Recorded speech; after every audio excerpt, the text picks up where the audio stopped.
Hugh Keevins has his hearing aid turned up to full blast as he claims he's hearing that Celtic's Champions League ticket prices will generate 12 million and therefore almost guarantee the league title. Welcome back to Fog Football. I don't know why I did the intro like the Rock there. Finally. Anyway, Hugh Keevins is here to talk to us. Right, what I don't really get about Hugh Keevins is that, like, yeah, they will make 12 million for Champions League ticket prices, right? That's good and all. But it's like the Champions League money in itself triumphs this. Why? I mean, I'm not saying it's irrelevant, right, what Celtic make in the Champions League ticket sales, but I mean, let's be honest, almost guaranteed title's almost guaranteed anyway, son. Hugh Keevins, it's the reality that we're looking at. The Champions League money, you know, you're talking about 40 odd million. Obviously, since Rangers didn't get in, they get all the TV rights, the shares, all that. I mean, I'm not saying that 12 million is hee-haw, but I mean, you look at the potential of selling O'Reilly, maybe Hatate.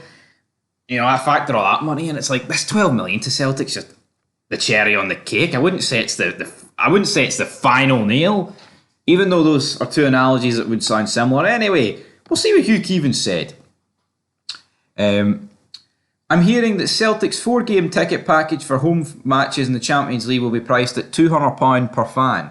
Full take-up means an eye-watering 11.6 million in revenue to be added to the mind-boggling sums of money the club has already made during a time of unprecedented financial growth for Celtic. It would seem only if maladministration at managerial and directorial level can prevent Rodgers' side from winning a 4th league title in a row. So, yeah, I mean, £200 per fan, some people's going to think that's unfair, right? But you know what? I don't think 50 quid a game in the Champions League is unfair. You know, it's the pinnacle of football, the Champions League. You know, you're going to get some big games in there for Celtic. You know, some pot 1 teams, pot 2, etc. I mean, even the lesser pots still going to be big games. Champions League money, the disco lights, do all that stuff. You know, so I think 50 quid's a fair price for the Champions League. I do. You know, I know some people will cry about ticket prices, but I do think prices being that much for the Champions League, I think it's worth it personally. I do.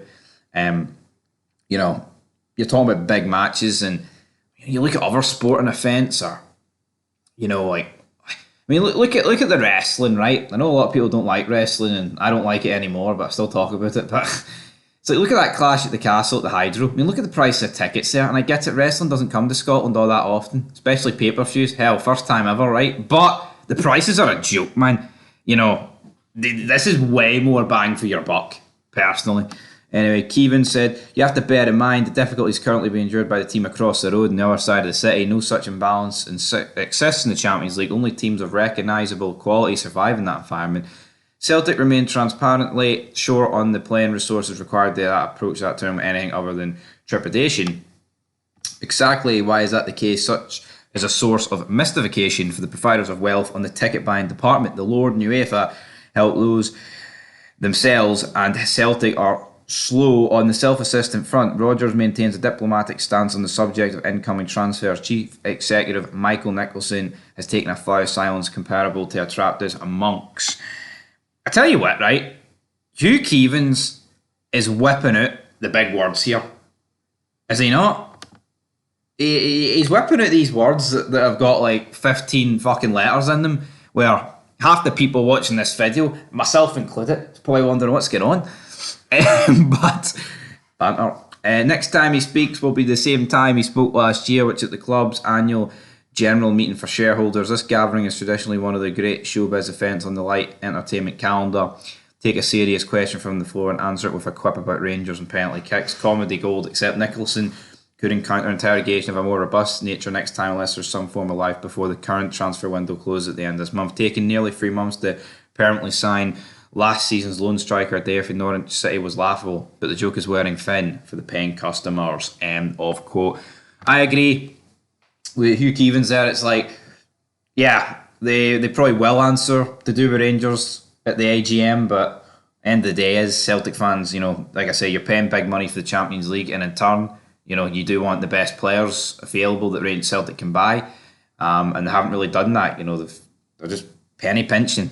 But that's what happens. So nothing new there. But what do you guys think? Will the ticket sales guarantee Celtic the league, or has everything else already guaranteed them the league? Leave it down below.